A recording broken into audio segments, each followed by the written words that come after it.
All right, welcome in again, everyone. Our big second edition of our video podcast here, and the Cornhole Insider. Joel Karnick here. Al Desert Storm Baghdadi up there in the upper left. How you doing, Al? Good. How are you? Good. Recover from our 6-hour round trip to North Branch, Minnesota this past weekend. Yeah, I'm still drowning in my sorrows. He's not sad that we sucked and we didn't do very well. He's more mad that he missed 600 hours of bag in the bomb box. Yeah. That hurts, doesn't it, Al? Yeah, it does. Describe the pain. Could you just take a moment and describe the pain? I felt bad that I mean, it's nice to win, but I didn't feel terrible because while we were there was 18 bags thrown at the box and there was only 2 that were made, so it wasn't as easy as what it looks. Yeah, and plus everybody's a lot of pressure and a lot of people waving their arms and stuff. Yeah, waving the tickets. It's kind of borderline rooting for you to miss, because if you miss them all, then they get a shot at it. So yeah. Well, as you can see in the bottom there, we've got our special guest this week, Maggie Machine Gun Geiger, with us. How you doing, Maggie? Good. How are you guys? Good. Thank you. Boy, good. Hi, Maggie. Yeah. Hi. Well, we picked a great day to have you on, coming off a big singles win for you over the weekend in Kearney, Nebraska. What does it feel like today to be? It's no matter what major you go to, how many people are there, there's always good players, and to win a singles major is quite an accomplishment, Maggie, isn't it? It is. I surprised myself. I just got on that roll and it felt good throwing. So yeah, you Bob Heil was out there. He was probably one of the favorites, but you got in that final against Stanger. Is that his name? Carl Stanger? Mm-hmm. Yeah. In fact, we got a video. Yeah, last time I played him in Iowa, I'm pretty sure he beat me 21-0. So. Oh, really? So that was quite an accomplishment for you. And I was watching at the tournament they were at. I was watching on my phone, and you were down, I think 18-10 in the second game there, and put 2 5s on him and finished it off. Yeah, he gave me the 2 5-point rounds back to back, and I got right back in the game. Well, as we talk about that, we'll use our technology here. Look at that. And this is the end, a little bit slow motion, but he really threw well in that. And I watched most of the match, and you were we played against you several times. You were a little left and right here and there. But you managed to string together a few at the end, and he kind of broke down. That's kind of what it's all about, just kind of hanging in there, right? Right, exactly. I mean, I've come back from, I think, like 20-4 before, and I've come back and won games. Like, it's not done until it's done. Yeah, and it's kind of in slow motion there. I think we're testing out new technology here today, so I apologize, everybody, if I'm messing up on that. But to win, not only you won singles out in Kearney, Nebraska, but you won women's out there too, which wasn't an easy task. With I think Lisa Seeley was there, and Mary Miller was there, so that was a good win for you too. Yeah, that gave me my 4 major wins in women, so now I'm maxed out in the majors. I just need to play 2 more regionals and I should be good to go. Yeah. So let's talk about your nickname, first of all, Machine Gun. And I was talking with my son about this a while back, and I was trying to figure out, me being older now and my memory isn't good, of how did Machine Gun come about? You tell me how it came about. So I think it was 2018 December, we went out to Las Vegas for a major, because I have never flown in a plane. And I was scared to death for it. And I told my husband, if he can find a cornhole tournament somewhere for me to play in, I'll fly. So there happened to be a major in Vegas, and we flew out there, and I won women's and we won co-ed, and I took 5th in open singles and I think 7th in doubles. And that was the first that a lot of the ACO players have ever met me, seen me, anything. So right. They gave me the nickname after that tournament. And that was back in 18, you said? I think so. I think it was December 2018. Okay. And was that, now which year was it that you and your dad, Wayne Rowell, finished second in world co-eds? I lose track of years here. What year was that? That was 2019. Okay. All So right. it was the same season, but different Okay. year, obviously. Yeah. That was, So Maggie, this major this last weekend in singles, that was the second time that you've won a major in singles, correct? Yeah, I won North Platte, Nebraska. Coincidence. Last season as well. First time in singles. So Nebraska's been good to you. Yeah, you love Nebraska, huh? Big corner. I guess I'll have to keep going. They told me that I'm the only female who's ever won a open singles major. So that's pretty exciting too. So for the ACO, you're the only woman to have won an open singles. Is that what you said? Yes. That is quite an accomplishment. It is. Congratulations to you. And talk a little bit about playing with your dad. Now, most people see you guys playing in co-eds and in regular singles too. And of course, I get to play with my son, and it's a great joy. And you guys, sometimes we'll see Wayne playing with someone else at different tournaments because you have some kids at home and stuff you got to stay with. But when you're at a tournament, you're pretty much always with your dad, aren't you? I am. I very rarely ever go to a tournament unless if it's with him. I mean, he's a really good driver and can get me to and from places safely. So, speaking of driving with your dad, how far would you be willing to travel with Randy Clemens to go to a tournament again? Oh no. Oh, we went to Branson with him? Would you do it again? Well, yeah, there's a picture somewhere that exists of was it him in the back seat with a sheet over his head, or somebody had a sheet over their head? I don't know. There needs to be more an explanation maybe with that, but yeah, a trip to Branson with Bubba. That's a lot of memories. Oh, for sure. Well, we had the pleasure riding with you and Wayne to Branson last year, not for the major. So, and that was, I will tell everybody right now, that car trip was where the Wheel of Misfortune originated. That was the birth of the Wheel of Misfortune on that car trip, wasn't it, Maggie? It was. I remember that. Yeah. We came up with a lot of good ideas, and then I got to hear Maggie and Wayne kind of argue back and forth. As I think Wayne's phone was a little bit ahead of you as you were watching the finals coming back, and you weren't very happy. It was fun to see that father-daughter nice cordial relationship. Yeah. Giving me all the spoiler alerts. Yeah. Now you have 4 kids, is that right, Maggie? 3. 3, but one on the way. One on the way. So you got 1 on the way. Congratulations to you and your husband on that. Talk about that balance, because so many people you see in ACL and ACO at the majors are younger kids, they're single, they're playing every day. You got family to deal with, and talk about balancing that and how you do that. Well, like you said earlier, that's why sometimes you'll see dad at tournaments without me. Gotta have that family time too. But my husband, I couldn't ask for anyone to support me and encourage me any more than he does. And so he watches them every time I'm gone, and then he likes to play that old man softball in the summer. So I'll take my turn and I'll hang out with the kids, and he does that. So we each kind of have our own thing, and we make it work and get to do what we enjoy. Yeah. How old are your 3 kids that you have right now? 9, 6, and 3, all boys. Okay. And are they starting to develop a like for cornhole, or what's their status with cornhole?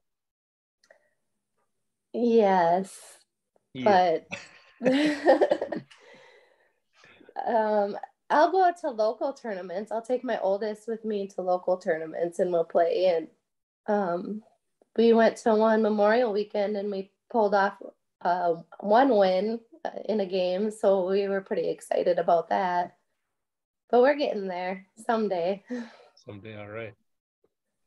No, you're very quiet. You're very unassuming. People see you at tournaments. You don't say much. But I know from talking to you, you have a gonna get you machine gun type little motor going on inside your head. You don't like to lose, do you?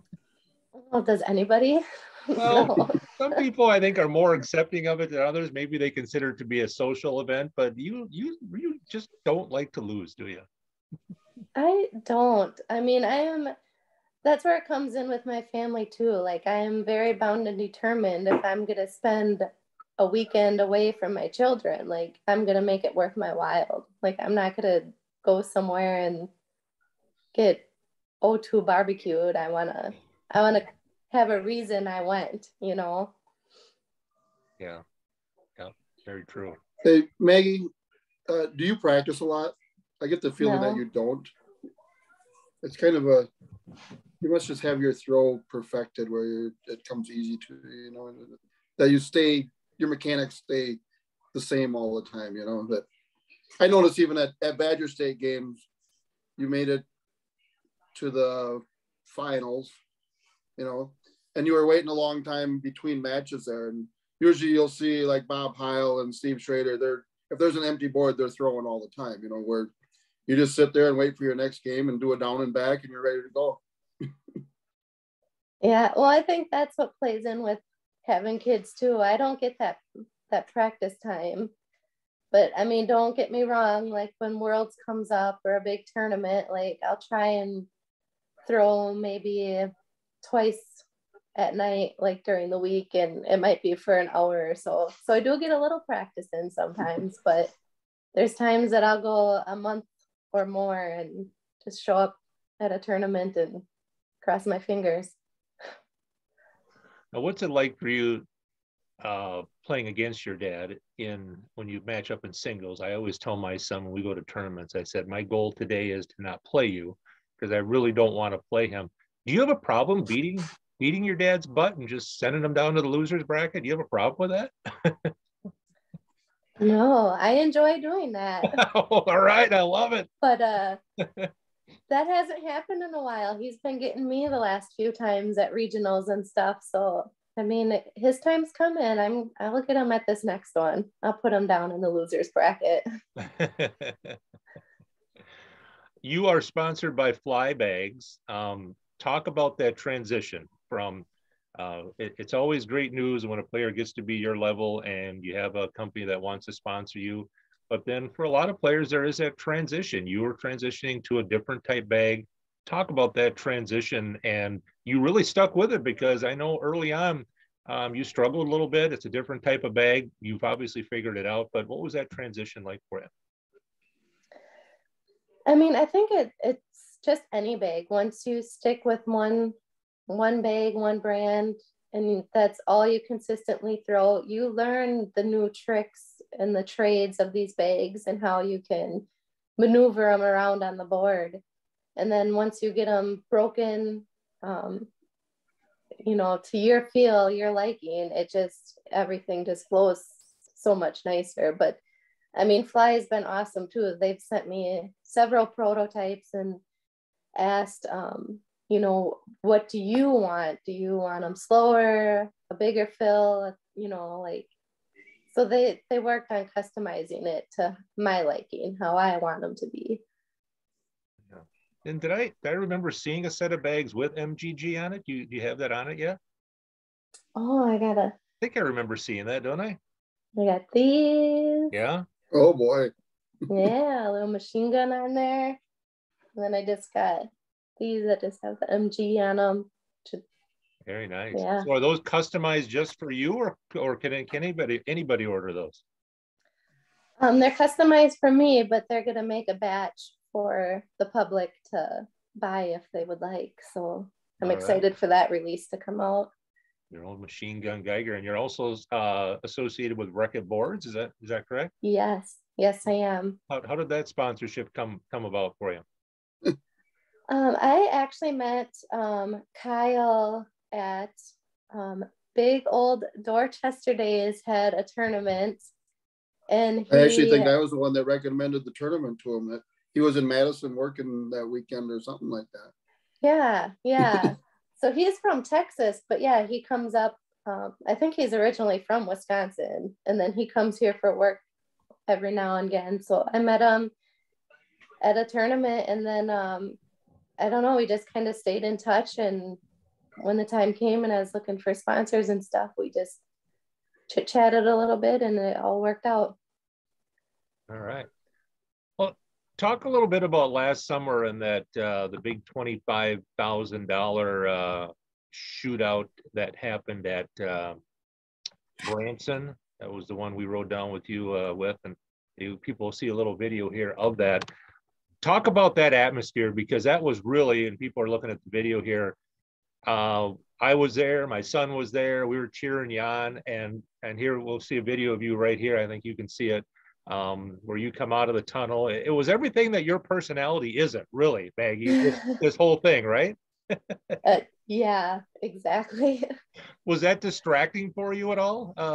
Here you come out of the tunnel here and you're high-fiving everybody. Did you have to really extra focus once that game started, or what was it like for you? Yeah, so I have played in bigger tournaments, and I have lost because of nerves and like the feeling of people watching. Like, I just, that's not me. I don't care to be center of attention. So I just, now when I play in bigger things like this, I just really try to zone everything out and stay focused on the game. And I lots of times don't even realize that there's people watching or cheering for me or anything, because I just stayed zoned in and tried to ignore everything.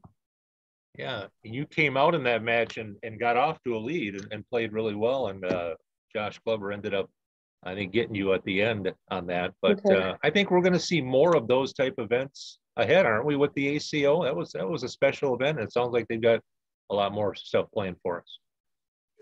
Yeah, I know they got a couple pro series events coming in June, I think. In Oshkosh they got something, and they got Field of Dreams that are geared towards the pros. So they're coming out with a lot more bigger tournaments like that for sure.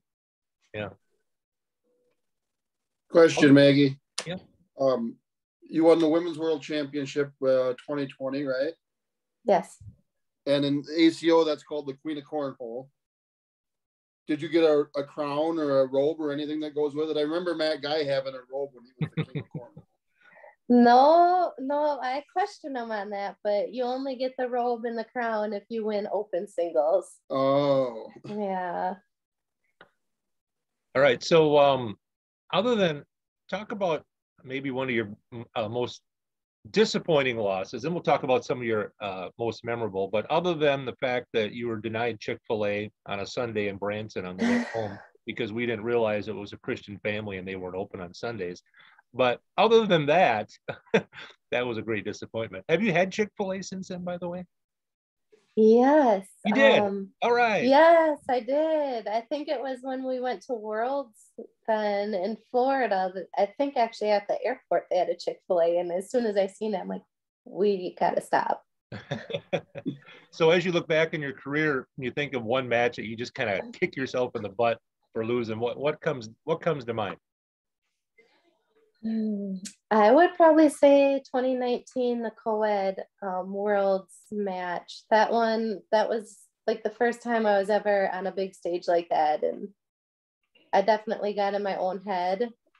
I mean, I think I could have, not saying that we could have pulled off the win, but I could have performed better if I didn't let them nerves get to me as much as I did. Was that the one against Caleb and Tammy? Was that the? Yeah. Okay, in Vegas, I believe. Yes. Yeah. Okay. And that I did a $5 airmail challenge once against Randy too, and I lost that. That one still kicks me. It's great that El Baghdadi. That's perfect. That match that everybody saw, your coming out party, the great disappointment, and a loss and a meaningless $5 airmail game to Bubbalicious are equally as disappointing. It is. It is very disappointing. And you've been avoiding it ever since then, right? I have been trying, yeah. You have become a lot better at your airmails. Maybe it's just because you're shooting them now. Have you made it a point to not be afraid to shoot the airmail now? Yeah, I think that's a lot of it. You just need that confidence behind your shot. So we practice it a lot when we do go to practice. Like I always make a point that we do a game or so of just pure airmail, and then when I go to smaller tournaments, I make a point to airmail way more than I usually would, and it's just starting to build up the confidence and making it so I can do them at the bigger majors or tournaments that I go to. Because that's when I played in Branson last year at the ACO Major. That was one thing I noticed between the Southern players and the Northern players is the Southern players don't hesitate. They just shoot their airmail. They don't even think about it. Up north, we're a little more conservative. We think about it. Should I try to sneak around? It's really a different philosophy in the South with the airmail, isn't it? Yeah, with my slicker bags, I don't think it makes me need to shoot an airmail as much because I'm able to push through their blacker bag or hit the corner and sneak around the back of the hole. Whereas I think a lot of people down south prefer the stickier bags. So it's, I would assume, harder to push and follow through in. So it makes them have to airmail. That's one thing about those fly bags is they seem like they get skinny real fast, and you're able to get around a quarter of a hole and you sneak it in there. Those are really good at that, aren't they? Yeah. Mm-hmm. Okay, your greatest memories now, maybe one or two that stand out as maybe a pinnacle in your career, or just maybe beating Bubba in an airmail contest, whatever it may be, a couple of your biggest memories. I would say probably my first biggest accomplishment was when ACO was still hosting state tournaments in Wisconsin. And I think that was 2019 was the last tournament. And I swept the tournament. I won women's and co-ed and doubles and singles. And that was just a really big step in my cornhole career. Yeah.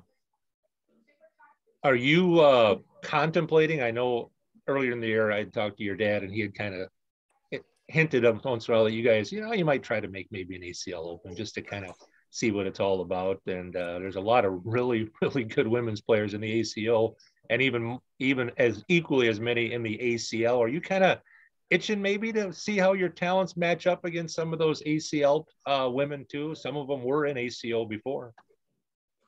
Yeah, for sure. I mean, it's been thrown around, but that's where it comes in with the kids too. I can't do both or run around everywhere. So someday we'll get there.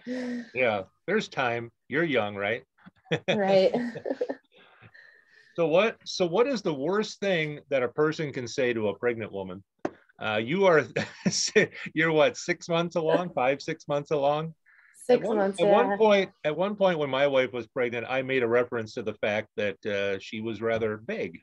And she was. My son was a big baby. So what's the worst thing a person can say to a pregnant woman? Glowing is always nice, right?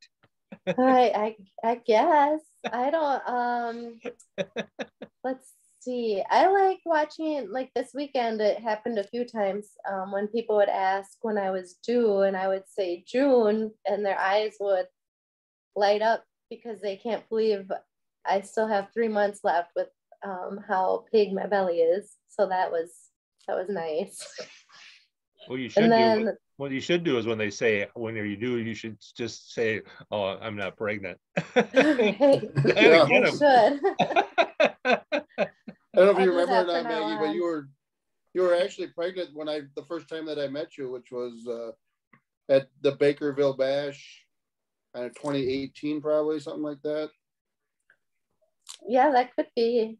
Yeah, I would have been pregnant with my last one at that time. Yeah.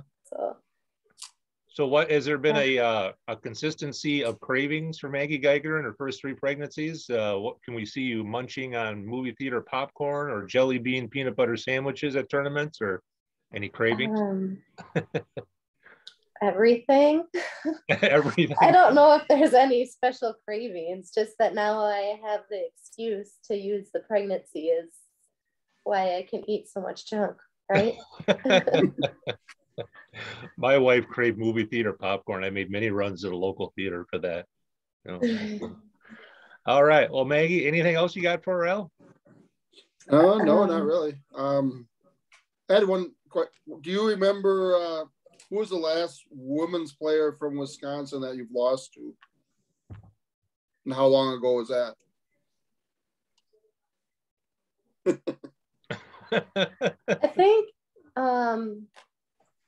I think Mary got me at a regional once, but then I came back and still won the regional. But I think